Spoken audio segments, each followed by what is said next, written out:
The blood-red sunset cast long shadows across the plains of Colorado Territory, 1868, as Theresa Dawson stared numbly at the grave marker.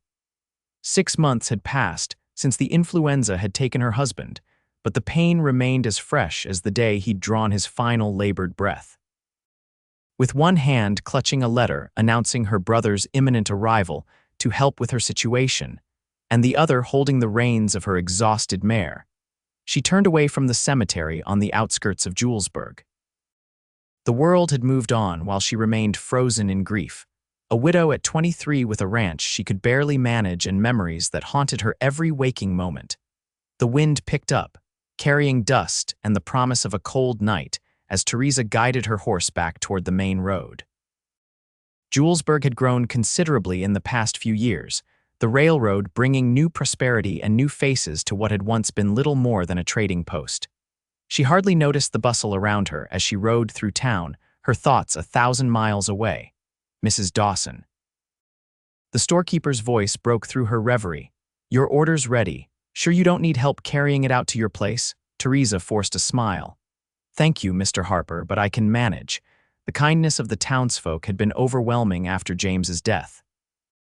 Casseroles, offers of help with the ranch, and pitying glances that made her feel like a broken thing rather than a woman of flesh and blood. She'd begun avoiding town altogether when possible, sending her ranch hand Miguel for supplies instead. With her provisions secured behind her saddle, she started the lonely journey back to the Dawson Ranch, 5 miles outside of town. The land that had once represented hope and a future now felt like a burden she couldn't possibly bear alone. As she crested the final hill, she saw smoke rising from her cabin's chimney. Miguel must have lit the fire early, sensing the chill that would settle with nightfall. The ranch wasn't much a modest cabin, a barn, corral, and 30 acres of decent grazing land, but it had been her home with James for 3 wonderful years. Her mare nickered as they approached the barn, eager for rest and feed. Theresa dismounted stiffly, her body protesting after the long ride. She untacked the horse methodically, the familiar routine requiring no thought, leaving her mind free to wander down painful paths. "You're back later than I expected." Theresa startled, nearly dropping the saddle. A tall figure stood in the barn doorway, silhouetted against the dying daylight. "Who are you?" Her hand moved instinctively to the small revolver she kept in her saddlebag. The man stepped forward, hands raised slightly. "Forgive me, madam. Name's Zaccaro. Your neighbor Mr. Reynolds said you might need some help around the place. I stopped by earlier, and your man Miguel let me wait." In the dimming light, she could make out a weathered face beneath the shadow of his hat brim. He wasn't young, perhaps mid-30s, with sun-creased eyes and a full beard streaked with premature gray. His clothes were worn but clean, and he carried himself with the easy confidence of a man comfortable in his own skin.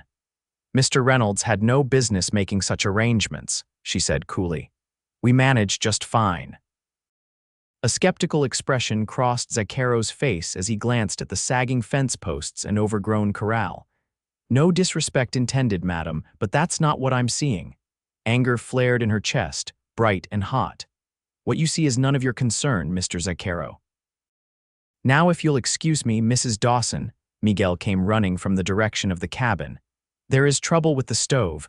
I cannot make it draw right, and the smoke, it fills the house." Theresa closed her eyes briefly. One more problem in an endless succession of problems. "I'm good with stoves," Zaccaro offered quietly. "Let me take a look, and then I'll be on my way if you still want me gone." Too tired to argue further, she nodded curtly and followed Miguel back to the cabin, aware of Zaccaro's footsteps behind her. The cabin was indeed filled with smoke. Zaccaro went straight to the stove, examining the flue and chimney with practiced hands. Within minutes, he had identified the blockage, a bird's nest that had fallen into the chimney, and cleared it. "Should draw proper now," he said, dusting his hands on his trousers. "I noticed your north fence is down in places. Wolves could get at your stock." "I'm aware," she replied stiffly, standing near the door as if to emphasize his status as a temporary visitor. "Miguel and I plan to repair it next week." Miguel, who was unpacking her supplies, shot her a look of surprise but said nothing. Two people can't run this place proper, Zaccaro said. Not with winter coming on, you need at least one more set of hands. And I suppose those hands would be yours. She couldn't keep the bitterness from her voice. For what payment, Mr. Zaccaro? I'm not in a position to hire help. His expression remained neutral. I need a place to winter. Roof, meals, small wage when you can manage it. I'm not looking to take advantage, Mrs. Dawson. Theresa studied him, trying to discern his true intentions. Men had been circling since barely a month after James was in the ground offering marriage, partnership, or simply to take the burden of the ranch off her hands for a fraction of its worth. Why aren't you with a cattle outfit? She asked. Good cowhands were in demand. A man with his experience shouldn't be looking for work on a small ranch like hers. Was with the Sherman brothers' drive up from Texas, ended in Denver 2 weeks back. His eyes met hers directly, had some trouble.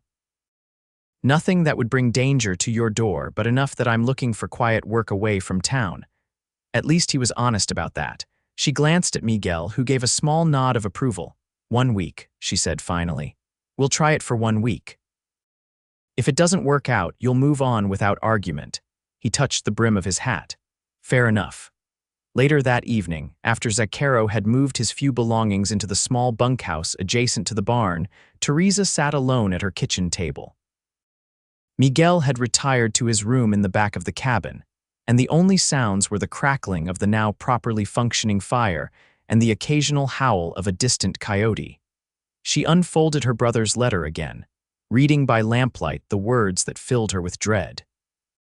Thomas was coming to set things right, which she knew meant selling the ranch and bringing her back east to Boston, where she could live a proper life under his roof. A life she had fled 8 years ago, seeking adventure and open skies instead of corsets and society rules. Tears stung her eyes, but she blinked them back fiercely. Crying wouldn't solve anything. It wouldn't bring James back or save the ranch. Nothing would.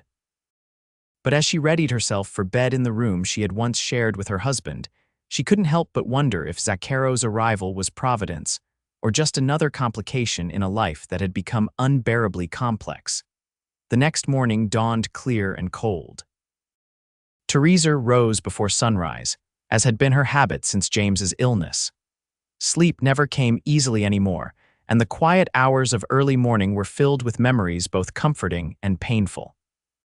She dressed quickly in practical work clothes, canvas trousers under her skirt, a warm flannel shirt, and sturdy boots garments that had scandalized the townswomen but were necessary for ranch work. Her honey blonde hair was pulled back into a simple braid that hung halfway down her back. As she stepped outside to begin the morning chores, she was surprised to see smoke already rising from the bunkhouse chimney. A moment later, Zaccaro emerged, looking as if he'd been awake for hours. "Morning, Mrs. Dawson," he called, his breath visible in the cold air. "Thought I'd get an early start on that fence." She nodded acknowledgement, heading toward the barn. "The tools are inside. Miguel can show you where we keep everything." They worked in parallel silence that morning, Theresa tending to the chickens and milking their single cow, while Zaccaro loaded fence posts and wire into the wagon. Miguel, typically taciturn, seemed more animated with another man to talk to, and she caught snippets of their conversation in mixed English and Spanish as they worked. By midday, Zaccaro and Miguel had repaired nearly a quarter of the northern fence line work that would have taken Miguel alone at least 3 days. Theresa brought them lunch cornbread, beans, and coffee and watched from a distance as they ate together, comparing notes on cattle breeds and grazing practices. Later, as she chopped vegetables for supper, she observed Zaccaro through the kitchen window. He moved with the economy of motion that marked an experienced cowhand, wasting no energy but accomplishing much. There was something in his manner that reminded her of James, not physically. For James had been fair where Zaccaro was dark, slender where Zaccaro was solid, but in the quiet competence with which he approached each task. The comparison brought a fresh wave of grief, and she turned away from the window, focusing on the meal preparation. That evening, she invited Zaccaro to eat with them in the cabin rather than taking his meal to the bunkhouse. It was a practical decision, she told herself, saving time and dishes. But there was also something comforting about having another presence at the table, filling the empty space that had been James's chair. "This ranch has good bones," Zaccaro commented as they ate. "Good water source, decent grazing, could run twice the stock you have now with the right management." "That was the plan," Theresa said quietly. "James and I were saving to buy more cattle in the spring. We were going to focus on breeding stock rather than beef cattle." Zaccaro nodded approvingly. "Smart. Better return if you've got the patience for it." James was the patient one. She pushed food around her plate. He had a 10-year plan for this place. "And now," Zaccaro asked, his tone neutral. She set down her fork. "Now I have until spring, when my brother arrives to rescue me from my unsuitable situation. And what do you want, Mrs. Dawson?" The directness of the question startled her. What did she want? For months, she'd been merely existing, moving through each day by force of habit rather than purpose. "I want," her voice caught. "I want things that can't be." Zaccaro held her gaze for a moment, then nodded as if she had given a complete answer. "Fair enough." The days fell into a rhythm. Zaccaro proved himself invaluable, tackling repairs that had been neglected during James's illness and after his death. The roof no longer leaked, the barn door hung straight, and the fences were secure enough to contain 100 head of cattle, let alone their modest herd. Miguel, who had been carrying too heavy a burden alone, seemed to stand straighter now that the workload was shared. He began teaching Theresa more about handling the stock, lessons she had resisted before, preferring to focus on the household and garden while James and Miguel managed the animals. Zaccaro kept a respectful distance, never intruding on her grief, but somehow always nearby when a task proved too difficult. He spoke little of himself, though occasional comments revealed a life spent moving from ranch to ranch, never settling long enough to put down roots. "No family waiting somewhere?" she asked one evening as they sat on the porch after supper, the first truly personal question she had posed to him. He gazed out at the darkening landscape. "Had a wife once back in Texas. Yellow fever took her and our little boy in '59. "I'm sorry," she said softly, understanding now why he had never pressed her about her own loss. He shrugged slightly. "Been a long time. The trail's been my home since then." As November deepened toward December, the weather grew increasingly harsh. An early blizzard swept through, keeping them confined to the cabin and barn for 3 days. Zaccaro moved into the cabin's small front room during the worst of it, sleeping near the stove to keep the fire fed through the night. On the third evening, with the wind still howling outside, Theresa found herself unable to sleep. She slipped from her bedroom, intending to make some tea, and found Zaccaro awake, sitting in the rocking chair by the stove, a battered book open on his lap. "Can't sleep?" he asked, looking up. She shook her head, moving to put the kettle on. "The wind sounds too much like voices," he nodded in understanding. "Used to think it was spirits when I was a boy. My grandmother, she was part Cherokee, said it was the ancestors talking. What are you reading?" She gestured to the book as she prepared her tea. He held it up so she could see the worn cover. "Emerson, Essays." Her eyebrows rose in surprise. "Cowboys weren't generally known for philosophical reading. My wife was a schoolteacher," he explained. "She believed in education. Made me promise I'd keep reading after she was gone. James loved books too," Theresa said, settling into the chair opposite him. "He read to me every night, even when he was so sick he could barely speak." It was the first time she had voluntarily mentioned James since Zaccaro's arrival. The pain was still there, but somehow more bearable in the quiet warmth of the cabin with the storm raging outside. "What did he read to you?" Zaccaro asked. "Everything. Poetry, novels, newspapers. He said stories connected us to the wider world." She smiled faintly at the memory. "He was reading David Copperfield when the end came. I've never found out how it ends." Zaccaro was quiet for a moment. "I have a copy in my saddlebags. Would you like me to read it to you? We could pick up where he left off." The offer was so unexpected, so perfectly attuned to her unspoken need that tears sprang to her eyes.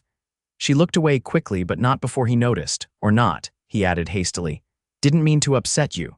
"No," she said, wiping her eyes. "It's a kind offer, I wasn't prepared for kindness tonight." He seemed to understand, nodding slightly before returning to his book. They sat in companionable silence for a long while, the only sounds the crackling of the fire and the storm outside. Finally, she said, "Chapter 43, that's where we stopped." The following evening, after chores were done and supper cleared away, Zaccaro brought out his copy of David Copperfield. Miguel excused himself to his room, and Theresa settled into her chair by the fire, hands busy with mending as Zaccaro began to read. His voice was surprisingly gentle, the rough edges softened as he brought Dickens's characters to life. She found herself drawn into the story, momentarily forgetting her grief as she followed David's adventures. When Zaccaro finally closed the book an hour later, she realized she had been completely absorbed, her mending forgotten in her lap. "Thank you," she said simply. He nodded, returning the book to its place on the small shelf near his bedroll. "Tomorrow night, same time." And so a new tradition was born. Each evening after the day's work was done, they would gather by the fire, and Zaccaro would read aloud for an hour or two. Sometimes Miguel joined them, though the English literature often eluded his still developing command of the language. More often, it was just the two of them, connected by the thread of story in the quiet hours. December brought more snow, and the realization that Theresa's one-week trial period for Zaccaro had extended to more than a month with no discussion of his leaving.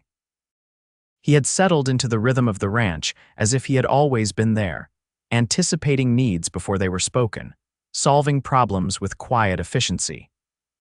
One morning, as they worked together in the barn, sorting through supplies for the upcoming winter months, Theresa found herself studying him when he wasn't looking. The premature gray in his beard belied his actual age, which she now knew to be 32. His hands were strong and capable, marked with the scars of a life lived outdoors. There was a stillness about him that she found increasingly comforting, not the awkward silence of those who didn't know what to say to a widow, but the natural quiet of a man comfortable in his own company. "Something on your mind, Mrs. Dawson?" he asked without looking up from the harness he was mending. Caught staring, she flushed slightly.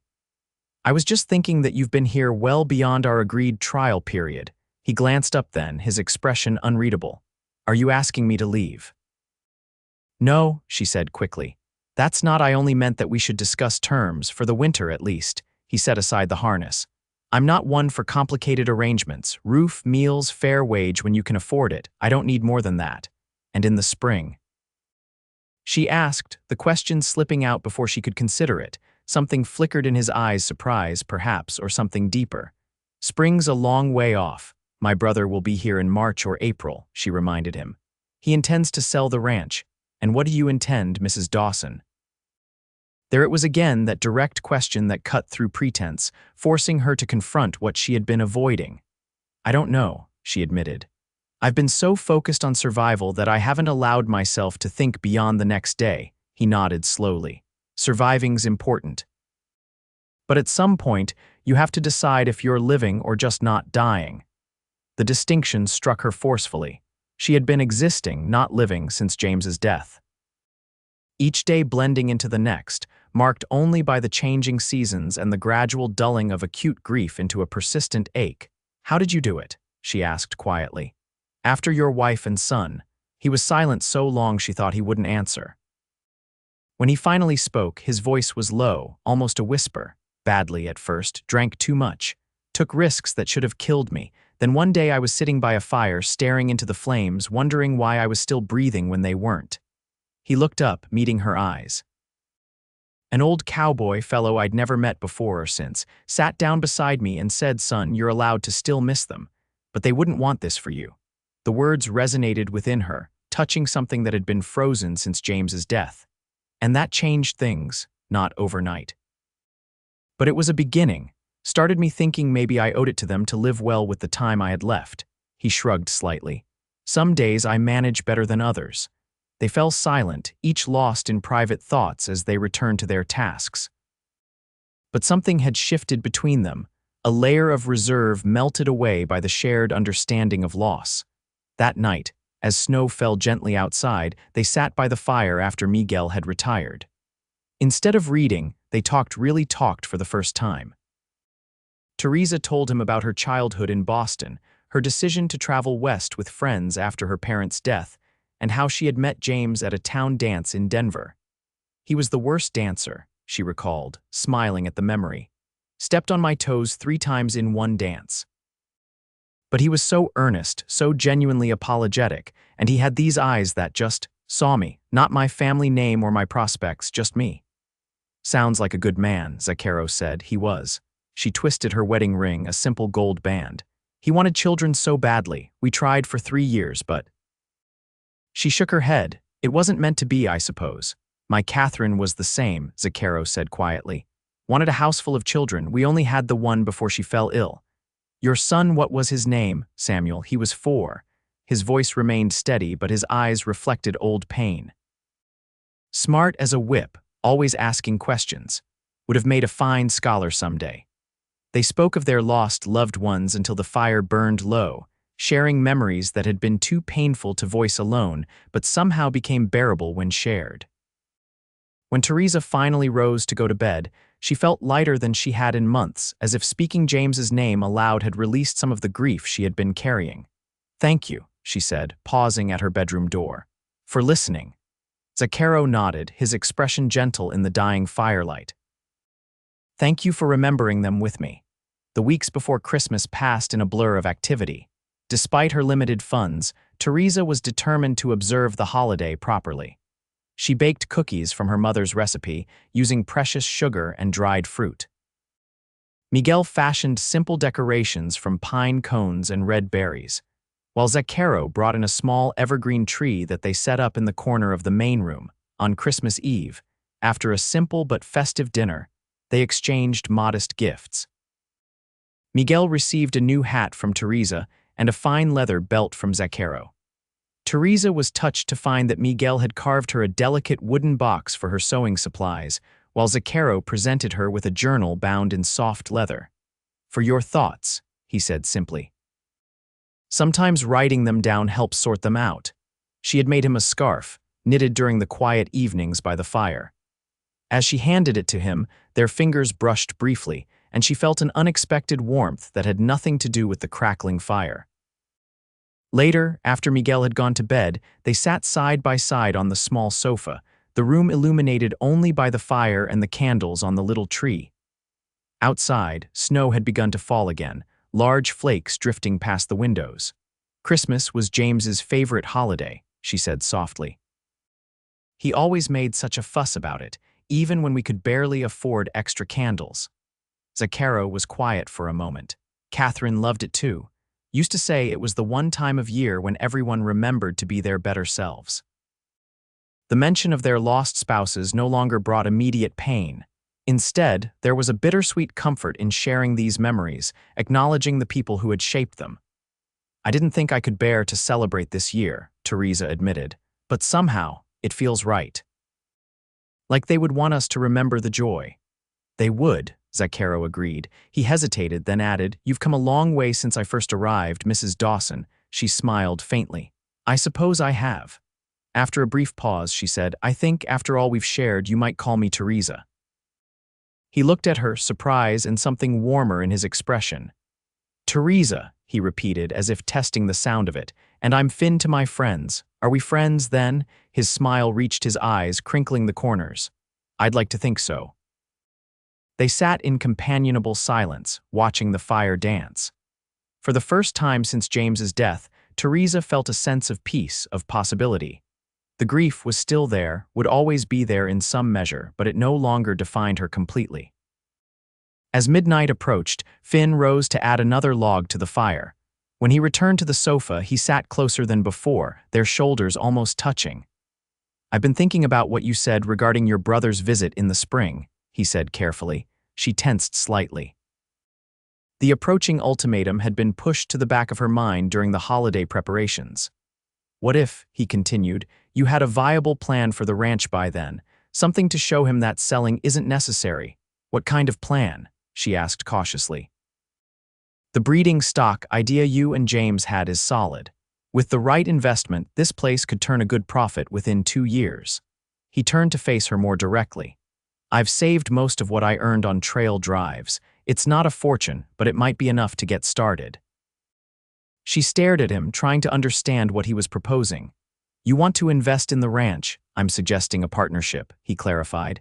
Your land, my capital, both our labor, equal shares in whatever comes of it. The offer was unexpected and generous, perhaps too generous. Why would you do that? You barely know me and this place could fail. I know enough, he said simply. I've watched you fight for this place against all odds. I've seen your determination and your strength. Those are worth betting on. His faith in her was overwhelming, especially when her own confidence had been so fragile. I don't know what to say. Don't say anything tonight, he advised. Think about it. Talk to Miguel. Make sure it's what you want. She nodded, grateful for the space to consider. Thank you, Finn. Not just for the offer, but for. She gestured vaguely, encompassing the decorated room, the peaceful evening, the sense of normality that had been restored to her life. For all of this. His hand found hers in the dimness, a gentle pressure that was gone almost as soon as it registered. Merry Christmas, Theresa. The new year arrived with a brutal cold snap that kept them close to the buildings, venturing out only for essential chores. January passed in a haze of snow and ice, the three of them huddled in the cabin, sharing stories and tasks to pass the long evenings. Theresa found herself watching Finn more often, noticing things she had overlooked before, the way his eyes crinkled when he smiled. How his hands moved with such confidence, whether mending harness or turning the pages of a book. The deep timbre of his laugh on the rare occasions Miguel's dry humor broke through his reserve. These observations troubled her, not because they were unpleasant, but because they awakened feelings she had thought were buried with James. Sometimes, catching Finn looking at her with an expression she couldn't quite define, she wondered if he felt the same confusion. They had not discussed his partnership proposal since Christmas night. The idea hovered between them, unaddressed but not forgotten. Theresa had considered it from every angle, discussed it with Miguel, who strongly approved, and still found herself hesitating on the edge of decision. It wasn't the business aspect that gave her pause. The plan was sound, and Finn's experience with cattle would be invaluable. It was the other implications, the continued closeness, the binding of their futures together, the unspoken possibilities that such an arrangement might eventually suggest. In early February, a brief thaw allowed them to venture into town for supplies. Theresa was surprised by how much Julesburg had changed in the months since her last visit. New buildings had sprung up along the main street, and the railroad depot was bustling with activity. As they loaded their purchases into the wagon, Theresa noticed Finn's tense posture, his eyes constantly scanning the busy street. "Everything all right?" she asked quietly. "Fine," he replied, though his expression remained vigilant. "Just don't care for crowds these days." They were nearly ready to depart when a voice called out, "Well, if it isn't Finn Zaccaro." Finn froze, then slowly turned to face a well-dressed man approaching from the direction of the hotel. "Pritchard," Finn acknowledged with a curt nod. The man's smile didn't reach his eyes. "Thought you'd left Colorado territory altogether after that unpleasantness in Denver." "Just looking for quieter work," Finn replied evenly. His body language had changed completely, coiled tension replacing his usual easy stance. Pritchard's gaze shifted to Theresa, taking in her appearance with an appraising look that made her skin crawl. "And who might this lovely lady be?" Before Finn could answer, Theresa stepped forward. "Mrs. Theresa Dawson. Mr. Zaccaro works for me. Does he now?" Pritchard's smirk suggested he found this amusing.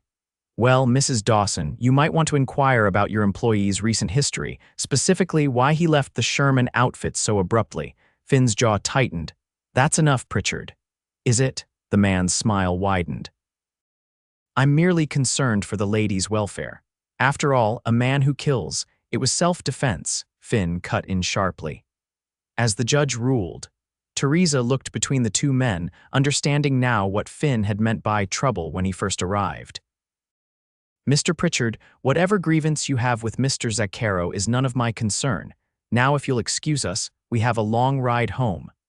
She climbed onto the wagon seat with as much dignity as she could muster. After a moment of tense silence, Finn joined her, taking the reins without a word. They were well outside town before he finally spoke. "I should have told you." "Yes, you should have," she agreed, watching the road ahead. What happened in Denver, he sighed heavily. Got into a dispute with a man during a poker game. He accused me of cheating, drew on me, I was faster. His hands tightened on the reins. It was ruled justifiable, but his brother that was Pritchard back there swore he'd see me hang for it. And that's why you were looking for work away from town, she concluded. He nodded. Didn't want trouble following me, but I should have been clearer about what happened. I'm sorry for that. She considered his words carefully. The man she had come to know over the past months was measured, thoughtful, hardly quick to anger. The idea of him in a gunfight seemed at odds with everything she had observed. Have you killed before? She asked bluntly. Yes, he admitted without hesitation. During the war and once on the trail when outlaws tried to steal our herd. I'm not proud of it, but I won't lie about it either. The honesty, at least, was reassuring. Is Pritchard likely to cause problems? Finn shook his head slowly. Not directly. He's the type to work through others, but I'll move on if you think it best. Don't want to bring danger to your door. The thought of him leaving created a sudden hollowness in her chest. No, she said firmly. You've been honest now, and I believe you. Your past is your own. Relief washed over his features. Thank you. They rode in silence for several miles before Theresa spoke again. I've been thinking about your proposal, the partnership. He glanced at her, expression carefully neutral. And I'd like to accept with one condition. She took a deep breath.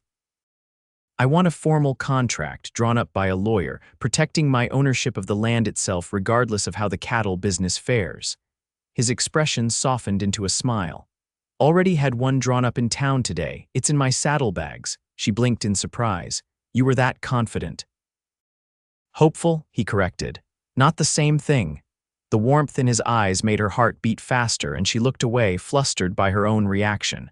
Well then, it seems we have an agreement, Mr. Zaccaro. It seems we do, Mrs. Dawson. The rest of February passed in a flurry of planning and preparation. With the partnership formalized, they began implementing their strategy for expanding the ranch. Finn rode to neighboring properties, negotiating the purchase of select breeding stock to be delivered in the spring. Theresa reviewed their finances, creating careful ledgers to track every expense and projected income. As the weather gradually warmed and the first hints of spring appeared, a subtle shift occurred in their relationship. The easy companionship developed deeper currents, charged moments when their hands touched accidentally or their eyes met across the room. Theresa found herself paying more attention to her appearance, wearing her better dresses for supper instead of her work clothes. She began wearing her hair loose in the evenings rather than in its practical braid, and once caught Finn watching the firelight play across the golden strands with an expression that made her blush. They never spoke of these changes directly, maintaining the careful boundaries that propriety and their own complicated histories demanded. But the awareness was there, growing stronger with each passing day. In early March, Theresa received a letter from her brother confirming his arrival in late April. She shared the news with Finn as they walked the property line one evening, discussing where to expand the grazing area. He still intends to convince me to return east, she said, folding the letter carefully. Though I've written to him about our partnership and plans for the ranch. What will you do if he insists? Finn asked. She looked out across the land that had become her home. I'm not leaving. This is my place now, my life. He'll have to accept that. Finn nodded, satisfaction evident in his expression. You've changed since I first arrived. How so? You're stronger, he said simply. Or maybe you're just letting yourself see the strength that was always there. The observation was so perceptive that it momentarily robbed her of response. Finally, she said, I had help remembering who I was beneath the grief. Their eyes met, and for a breathless moment, Theresa thought he might close the distance between them. But a shout from Miguel, who was riding toward them from the direction of the cabin, broke the moment. Riders coming, Miguel called as he approached. 3 men asking for Mr. Zaccaro. Finn's expression hardened instantly. Stay here, he told Theresa. Miguel, ride to town for the sheriff. No, Theresa countered firmly. This is my property, I'm coming with you. His jaw clenched, but he didn't argue further. They rode back to the cabin together, Miguel breaking away toward town as they approached the yard. 3 men sat on horseback near the corral, dusty from the trail and armed with pistols and rifles.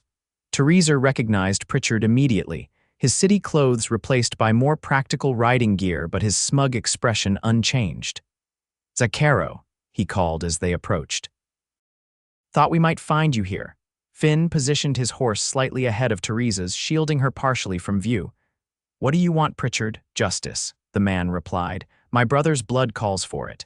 "The court made its ruling," Finn said evenly. "It was self-defense." Pritchard spat on the ground. "Courts can be bought. I prefer more direct methods." He nodded to his companions. "These gentlemen are professionals who share my view on justice." Theresa urged her horse forward, ignoring Finn's warning glance.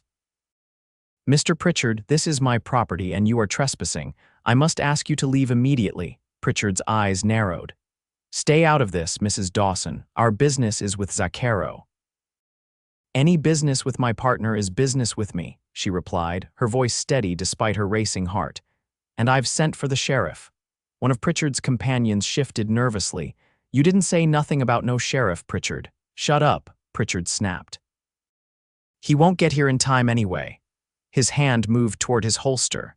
"Don't," Finn warned, his own hand hovering near his gun. "There's been enough killing." For a tense moment, no one moved. Then the sound of approaching riders broke the silence, at least half a dozen, coming fast from the direction of town. "That'll be Sheriff Taylor and his deputies," Theresa said, relief flooding her voice. "He takes a dim view of troublemakers in his county." Pritchard's face contorted with rage, but his companions were already turning their horses. "This isn't over, Zaccaro," he snarled before spurring his horse after them, riding hard toward the eastern property line. They met the sheriff's posse at the gate, explaining the situation quickly. Sheriff Taylor sent 2 deputies after Pritchard's group with orders to escort them to the county line. "Been hearing rumors about hired guns looking for you, Zaccaro," the sheriff said gruffly. "Might want to watch your back for a while." Finn nodded. "Appreciate the warning, Sheriff." After the lawman departed, Theresa and Finn returned to the cabin in silence. The confrontation had left them both shaken, though neither would admit it openly. Inside, Finn began methodically checking the windows and doors, ensuring everything was secure. Theresa built up the fire, her hands trembling slightly as reaction set in. "I should leave," Finn said abruptly, breaking the silence. "Pritchard won't stop, and I won't have you caught in the middle." "No," the word came out more forcefully than she had intended. "This is your home now, too. We're partners, we face problems together." He turned to her, conflict evident in his expression. "Theresa, these men are killers. What happened today is that we stood our ground and they left," she interrupted. "I won't let fear drive decisions on my ranch." Something changed in his face then, a softening around the eyes, a slight curve of his lips. "Your ranch," he repeated, "not James's ranch anymore." She hadn't realized the significance of her own words until he pointed it out. "Yes," she said softly, "my ranch, our ranch now." He crossed the room slowly until he stood directly before her. "You are the most remarkable woman I've ever known," he said, his voice low and intense. "Every day I spend here, I find something new to admire about you." The naked honesty in his words stole her breath. "Finn." "I know it's too soon," he continued. "I know you're still healing, but I need you to know that my feelings for you have grown beyond partnership or friendship." Her heart pounded so loudly she was certain he must hear it. Part of her wanted to step back to maintain the safe distance of grief and memory. But a stronger part recognized the precious rarity of what was being offered, a second chance at happiness, unexpected and unlooked for. "I still love him," she whispered, needing to speak the truth. "I always will." "As I will always love Catherine," Finn replied gently. "But I've learned that the heart can hold old love and new love without diminishing either." Tears welled in her eyes, not of sorrow but of recognition. "I've been so afraid," she admitted. "Afraid that moving forward meant leaving him behind." Finn reached out slowly, giving her time to withdraw if she wished, and brushed a tear from her cheek. "We carry them with us, Theresa, in every choice, every memory." She leaned into his touch, the simple contact breaking something loose within her. "I'm not ready for everything, not yet." "I'm not asking for everything," he assured her. "Just the chance to walk this path together wherever it leads." In answer, she stepped forward and laid her head against his chest. His arms came around her carefully, holding her as if she were something infinitely precious. They stood that way for a long time, the steady beat of his heart beneath her ear a promise of continuity, of life continuing despite loss. That night, for the first time since James's death, Theresa dreamed not of the past but of the future. The weeks that followed brought new challenges and new beginnings. True to his word, Finn was patient, never pushing for more than Theresa was ready to give. Their relationship evolved naturally, growing from the solid foundation of respect and shared purpose they had built over the winter months. The first of their new breeding stock arrived in early April, 10 head of prime Hereford cattle that would form the nucleus of their expanded herd. Watching Finn and Miguel guide the animals into the newly expanded corral, Theresa felt a surge of pride and possibility that she hadn't experienced since before James's illness. That evening they celebrated with a special supper, Miguel producing a bottle of tequila he had been saving for a significant occasion. As they sat around the table, glasses raised, Finn proposed a toast. "To new beginnings," he said, his eyes meeting Theresa's across the table. "And to those who brought us here," she added softly, acknowledging the past that had shaped them all. Later, as they sat together on the porch watching the sunset paint the sky in brilliant oranges and pinks, Finn took her hand in his.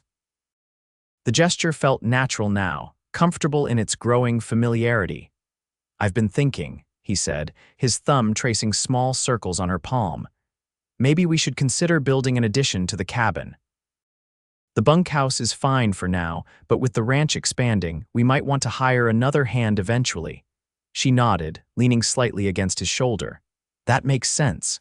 We could add rooms on the north side without too much difficulty. And perhaps," he continued carefully, "we might consider a larger kitchen. This one's a bit small for your talents." She glanced up at him, suspecting there was more to this suggestion than practical considerations. "Are you planning to expand our household, Mr. Zaccaro?" A slight flush colored his cheeks.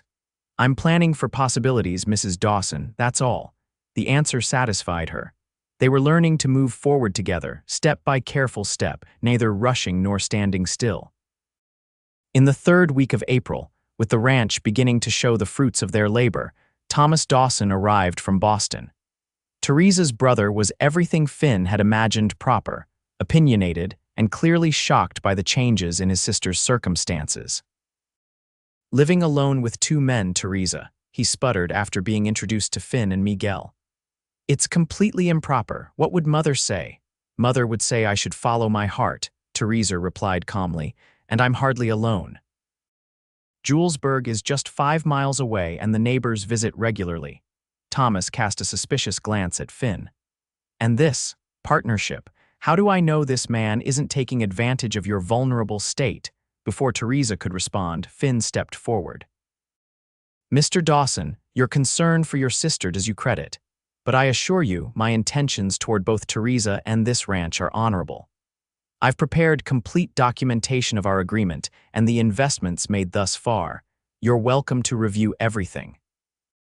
Thomas seemed taken aback by Finn's educated manner and straightforward approach. "Well, yes, I suppose I should look those over." Over the following days, Thomas observed the ranch operations, reviewed their business plans, and gradually relaxed his opposition. He even rolled up his sleeves to help with some of the lighter chores, though his city upbringing made him ill-suited for the more demanding ranch work. On his final evening before returning east, Thomas pulled Theresa aside for a private conversation. "You seem different," he observed, studying her face in the lamplight. "More at peace than when I saw you last." She smiled softly. "I am. It hasn't been an easy road, but I'm finding my way." "And Zaccaro?" Thomas asked carefully. "He seems a decent man, but your letters suggested he arrived shortly after James passed. Don't you think perhaps it's too soon to form attachments?" Theresa considered her answer carefully. "When Finn first arrived, I was barely functioning. Just getting through each day was a victory." She looked out the window to where Finn was visible in the barn doorway, checking the tack one last time before turning in. He never pushed, never presumed. He just was there, Steady, reliable, giving me space to grieve but not letting me drown in it. Thomas sighed, his expression softening. You love him. It wasn't a question, but she answered anyway. I'm learning to. It's different from what I felt for James, quieter, perhaps, but no less real. James would want you to be happy, Thomas said finally. He wasn't one to hold on to what was gone. The simple validation brought tears to her eyes. Thank you for understanding. Thomas embraced her awkwardly, the gesture unfamiliar after years of proper Boston restraint. Just promise me one thing: if this Zaccaro ever gives you reason to doubt him, you'll write to me immediately. She laughed through her tears. I promise, but don't wait by the mailbox. I don't believe that letter will ever come. After Thomas's departure, life on the ranch settled into a new rhythm. Spring brought increased activity as they planted the kitchen garden, mended winter damage, and prepared for the summer season. The new cattle were thriving, and early indications suggested their breeding program would be successful beyond initial projections. One evening in early May, Finn suggested they ride out to check the western boundary, where a small stream provided excellent grazing. The weather was perfect warm sunshine with a gentle breeze that carried the scent of wildflowers and new grass. They rode side by side, commenting on the condition of the land and the cattle they passed. Near the stream, they dismounted to rest the horses and enjoy the peaceful setting. I received a letter from the sheriff yesterday, Finn said as they sat on a fallen log near the water's edge. Pritchard was arrested in Wyoming territory for attempted robbery. He'll be serving at least 5 years. Relief washed over Theresa. So the threat is gone, it seems so, he confirmed, which means I can stop looking over my shoulder and focus on what matters. The ranch, she nodded. And you, he added softly. Always you. Her heart quickened at the warmth in his voice. These past weeks, they had grown increasingly comfortable with small touches, holding hands, brief embraces, his arm around her shoulders as they sat by the fire in the evenings. But there remained a final threshold they had not yet crossed. Theresa, he said, turning to face her fully. There's something I've wanted to ask you, but I've been waiting for the right time. She met his gaze steadily, knowing instinctively what was coming. I love you, he said simply. I think I started falling in love with you that first night I found you crying by the fire. Not because you were sad, but because even in your grief, there was such strength, such dignity. Emotion closed her throat, making it difficult to speak. She reached for his hand instead, twining their fingers together. I know it hasn't been that long since James, he continued, his voice gentle, and I would wait years if that's what you needed, but I hope. I believe he would understand that life goes on, that love can grow again in unexpected places. He would, she whispered, finding her voice at last. James always said that love was the one thing that multiplied when shared, never diminished. Finn smiled, the expression lighting his entire face. A wise man. He took a deep breath. Theresa Dawson, would you do me the honor of becoming my wife, not to replace what you had, but to build something new together? Tears filled her eyes, but they were tears of joy, not sorrow. Yes, she said simply. Yes, I will.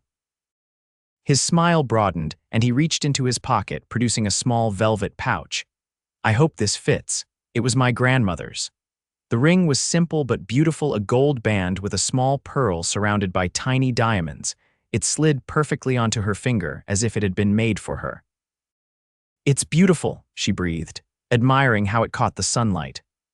Like its new owner, he replied, raising her hand to his lips and pressing a gentle kiss against her knuckles.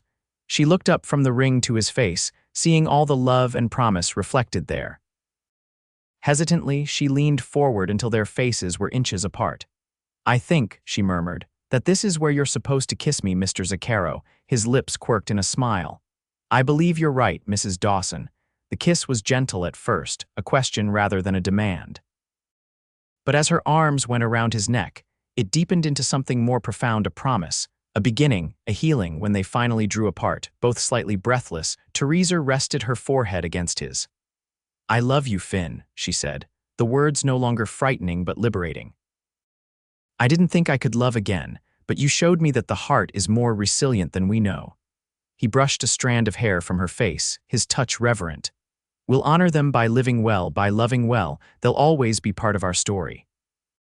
As they rode back to the ranch, hand in hand where the trail allowed, Theresa felt a sense of completion she had not experienced since James's death. The grief would never entirely disappear. It had become part of her, shaped her in ways both painful and profound. But alongside it now grew something equally powerful: hope. That night, as she sat alone by the fire after Finn had retired to the bunkhouse, propriety still maintained until their wedding, she took out the journal he had given her for Christmas.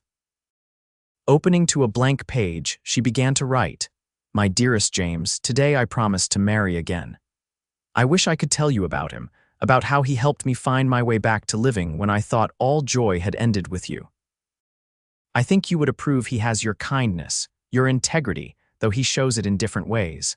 I want you to know that I will always love you. What we shared can never be replaced or forgotten, but I've learned that the heart can expand to hold new love without diminishing the old. You taught me how to love, James, and in loving Finn, I honor all you gave me. I believe you know this already, wherever you are. I believe you sent him to me when I needed him most. For that final gift, I thank you with all my heart. Until we meet again, Theresa," she closed the journal, wiping away the tears that had fallen onto the page. They were healing tears, cleansing rather than wounding. Tomorrow would bring wedding plans, decisions about the future, the ongoing work of building their lives together. But tonight, she had made her peace with the past, embracing it as the foundation upon which her new happiness would be built. When Finn came to check on her before retiring for the night, he found her still sitting by the fire, a serene expression on her face. "Everything all right?" He asked softly. She looked up at him. This man who had taught her that grief was not the end of the story but merely a chapter in a longer narrative. "Yes," she replied, reaching for his hand. "Everything is exactly as it should be." 3 weeks later, they were married in a simple ceremony at the Julesburg church, with Miguel, Sheriff Taylor, and several neighboring ranchers in attendance. Thomas had sent a telegram of congratulations, along with a generous wedding gift, fine linens, and silverware that Theresa suspected had come at the insistence of his wife, who had always been fond of her sister-in-law. Their honeymoon was brief, just 2 days at a hotel in Denver, the ranch responsibilities allowing little time for extended absence. But those days were precious, a sacred space in which to begin their married life away from the daily demands of work and routine. When they returned, Miguel greeted them with poorly concealed relief and news that everything had run smoothly in their absence. That evening, as they sat together on the porch watching the sunset, Finn's arm around her shoulders and her head resting comfortably against him, Theresa reflected on the journey that had brought them to this point. Just over a year ago, she had been happily married to James, planning their future together. Then came illness, loss, and grief so profound she thought she might drown in it. And now, here she sat with a new husband, new hope, new dreams taking shape within the framework of the old. "What are you thinking?" Finn asked, pressing a kiss to her temple. "About how life surprises us," she replied honestly. "How the end of one dream can become the beginning of another if we're brave enough to keep our hearts open." He tightened his arm around her. "And are you happy with this new dream, Mrs. Zaccaro?" She smiled at the new name, still unfamiliar but increasingly right. "More than I could have imagined possible." As darkness fell, and the first stars appeared in the clear Colorado sky, they remained on the porch, speaking softly of practical matters: the cattle, the planned addition to the cabin, Miguel's suggestion that they hire his cousin when the herd expanded further. Later, as they prepared for bed in what was now their shared room, Theresa paused before the small table that held photographs of both James and Catherine, placed side by side in a gesture of honoring rather than forgetting. "Do you think they would understand?" she asked quietly, touching the frame that held James's image.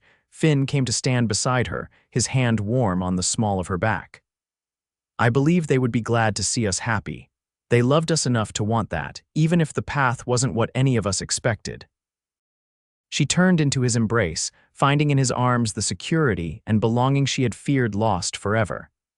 "I used to think that grief was the price of love," she murmured against his chest. "Now I think perhaps it's just love's shadow, always connected but not the whole story." "A wise observation, Mrs. Zaccaro," he said, his voice rich with affection. "And what is the whole story, do you think?" She looked up at him, this man who had shown her that endings could become beginnings, that healing was possible even from the deepest wounds. "That love endures," she said simply. "It changes form, learns new ways to express itself, but it never truly ends." His kiss was both an affirmation and a promise of days to come, of memories yet to be made, of a future built on the foundation of all that had come before. Outside their window, the stars wheeled overhead, marking the passage of time in their ancient dance. Inside, a woman who had once been broken by grief slept peacefully in the arms of the man who had helped her remember how to live. And somewhere beyond understanding, those who had loved them first smiled in recognition of life's most profound truth. That love, in all its forms, was the thread that connected past to present to future, weaving through loss and joy, death and rebirth, to create the tapestry of a fully lived life. Epilogue: 10 years later, the autumn sun bathed the expanded Zaccaro ranch in golden light, as Theresa stood on the porch, watching the scene before her. The property had grown to over 100 acres, with a herd of prize breeding stock that had made their operation one of the most respected in Colorado. The cabin, too, had grown additional rooms, a larger kitchen, a proper office for managing the increasingly complex business. But the heart of the home remained the main room with its fireplace, where she had once sat crying into her hands, where a kind cowboy had given her permission to grieve without drowning in sorrow. Finn appeared from the direction of the barn, their 8-year-old son James riding proudly beside him on his own pony. Behind them came their 6-year-old daughter Catherine, her dark hair so like her father's escaping from its braids as she urged her mount to keep up with her brother. Watching them, Theresa felt the familiar swell of gratitude that had become the baseline of her days. The children knew about their namesakes, of course. The photographs still held places of honor in the house, and stories of first Papa James and Papa Finn's Catherine were part of family lore, keeping memories alive across generations. Miguel, now the ranch foreman with a wife and children of his own living in a small house on the property, rode into the yard behind the family group. He waved to Theresa before dismounting to help young Catherine from her saddle. "Mama," James called, spotting her on the porch. "Papa let me help with the new calves. Did he now?" She smiled as her son dismounted with the easy grace he had inherited from his father. Finn approached the porch, reaching up to touch her cheek in a gesture that had not lost its tenderness over the years. "Everything go all right in town?" She nodded. "The shipment's confirmed for next week, and I stopped by the cemetery." He understood immediately, taking her hand in his. After all these years, she still visited James's grave on the anniversary of his death. Finn never questioned the practice, sometimes accompanying her, sometimes giving her the space to go alone with her memories. "The flowers from the garden are beautiful this year," she said. "I think he would have liked them." "I'm sure he would," Finn agreed, his thumb tracing small circles on her palm, the same comforting gesture he had used since the earliest days of their relationship. Later that evening, after the children were asleep and the ranch had settled into nighttime quiet, they sat together by the fire, as had become their custom. Finn read aloud from a new novel while Theresa worked on a quilt for Miguel's expected third child. When he closed the book, marking their place for tomorrow's reading, she set aside her needlework and moved to sit beside him on the sofa. "I was thinking today," she said, resting her head against his shoulder, "about that first winter you were here. MMM." He stroked her hair, now streaked with the first strands of silver. "What about it? About how impossible it seemed then that I could ever be truly happy again." She looked up at him, at the face that had become as dear and familiar as her own reflection, and how wrong I was. His smile, still capable of quickening her heart after all these years, spread slowly across his face. Not wrong, just looking at an unfinished story and thinking it was the end. "And now?" she asked, though she knew the answer, his arms tightened around her. "Now we're still writing it day by day, and it's a good story, Theresa. One of the best." As the fire crackled and night deepened outside their windows, Theresa Zaccaro counted her blessings. A thriving ranch, healthy children, a community that had become extended family and most precious of all. This man who had taught her that hearts could heal without forgetting, that love was not a finite resource but an ever-expanding circle. The path had not been without challenges. There had been drought years and difficult births, financial setbacks and family disagreements. But through it all, they had faced each obstacle together, stronger for the knowledge that they had both survived the worst loss imaginable and found joy again. "I love you, Finn Zaccaro," she whispered, the words as true now as the first time she had spoken them. "And I love you," he replied, bending to kiss her with the familiar blend of tenderness and passion that still made her feel young and cherished. Today, tomorrow, and all the days to come. Outside, the stars appeared one by one in the clear Colorado sky, eternal witnesses to the ancient cycle of loss and renewal, grief and joy, endings and beginnings that gave meaning to human existence. And beneath their ageless light, a woman who had once thought her heart irreparably broken rested secure in the knowledge that love, in all its forms, was the most enduring legacy of all.